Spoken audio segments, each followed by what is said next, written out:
before we start on your game, just interested in your response to we've seen the reports come out this morning that Canberra 3-point penalty's been overturned. Obviously, with things pretty tight in the race to the top four, it opens things really up again. Did you guys have any thoughts on that one? Look, not too much.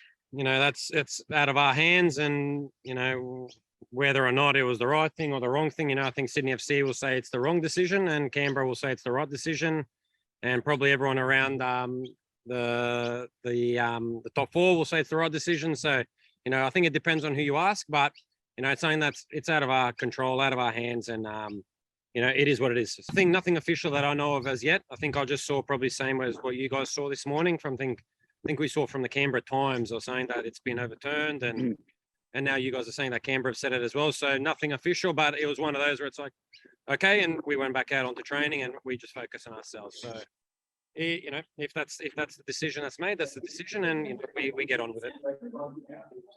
Dario, it's a pretty huge game on Sunday. Perth, not mathematically out of it. You're still in the race for top two, especially after if this decision's happened. It takes some points off Sydney. How have you approached it with your players? Same. Nothing's really changed, and I just told them this morning. It looks like the 3 points are going back to Canberra. I think we all sort of. I think I expected as well. In the grand scheme of things, if it's a substitution late in the game, probably doesn't impact the scoreline too much. And if it stayed the other way, again, we're in a similar spot. It doesn't really change our position much, and it doesn't change the outcome. We're going to Perth. We're going to win. We're going to try play. And I've never been one to just play for a result, play for a draw, or try cement something. So we'll go out. We've prepared as per usual, as per normal. Whether it's doesn't matter what position. Nothing changes on our end. Just a bit of news this week with Holly getting recalled back to the Matildas. How happy are you guys, the club? What does it say about her that 3 or so matches after an ACL return, she's rated highly enough and performed well enough that she's back in the Matildas fold? Yeah, she's a very, very good player. So I think they've seen a lot of her beforehand when she was involved with the Matildas, and she done very well when she first came in last season prior to her injury. And they must believe in her as well. And they watched the game that we played against the young Matildas, and they actually wanted to call her into that camp. So that's how much they're keen on her and how much they like her. And she's a fantastic player, and she thoroughly deserves this for all the hard work she's put in to rehab. She didn't cut any corners. She took everything very seriously, and she's got a great mindset, and we're all very, very happy for her, and I'm sure she's thrilled as well, and she can't wait to join up with the girls, and she's got 2 fantastic games, and she's another one that's put her hand up, and she'll be fighting for a World Cup spot. Dario, Mel Andrietta was there for the game against Sydney on the weekend. Was that like one final, just make sure she's okay, and then Mel had a chat with you and said, all right, we want to call her up. Do we need to know anything? Did you already know at that point she was getting a call up?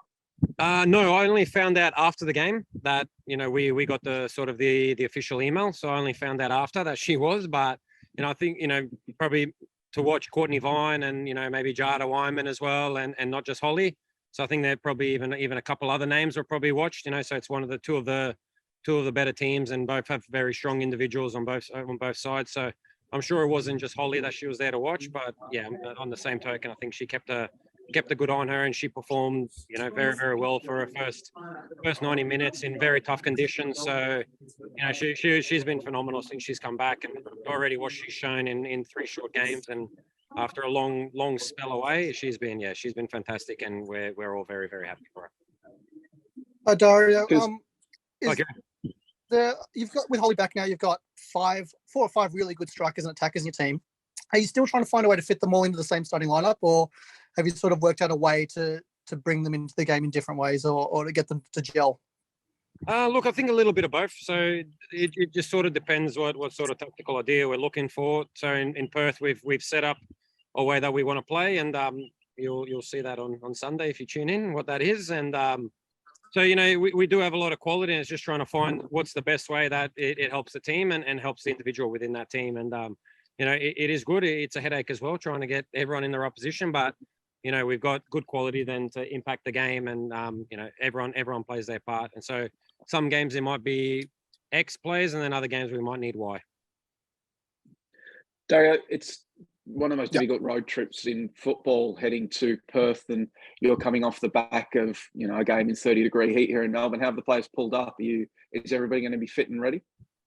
Yeah, everyone's good. So everyone's ready. We'll fly tomorrow morning early, and we'll try to get a session in Perth. And it is hard, obviously, with sometimes with the sleep and the difference in time. But we just need to put that to the side, because unfortunately, once you cross that white line on Sunday, there's no excuses. So you guys aren't going to ask about how'd you sleep, how was the food and that. So that's the message that we've sort of sent, that I've experienced as a player. Unfortunately, no one cares at the end of the day.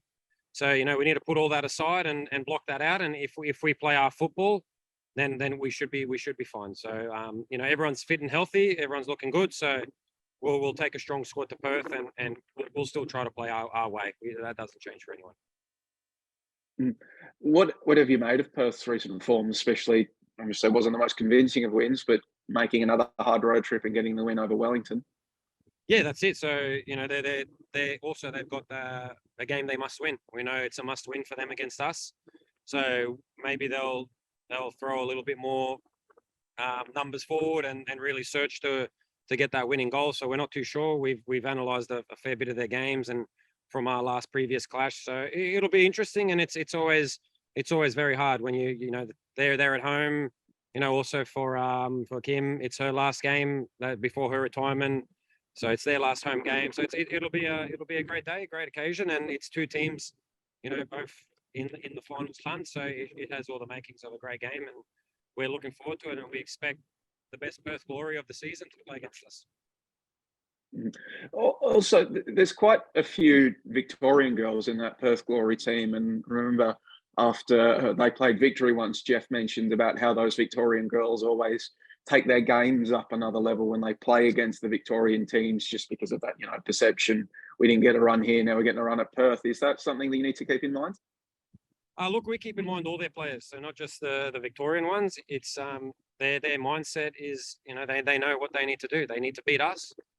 They probably need to win all 3 games to give themselves a great chance to get into the 4. So, it's not just the Victorian girls that'll be up for this game. I think the meaning that it has for them, it carries that weight, that it's, it's in their hands that they need to win. We want to win as well. We need to win. Otherwise, then we potentially have a do or die game next weekend. So it has the makings of a great game, and it's already almost a final before the finals because of the weight that it carries with the potential outcomes for both teams.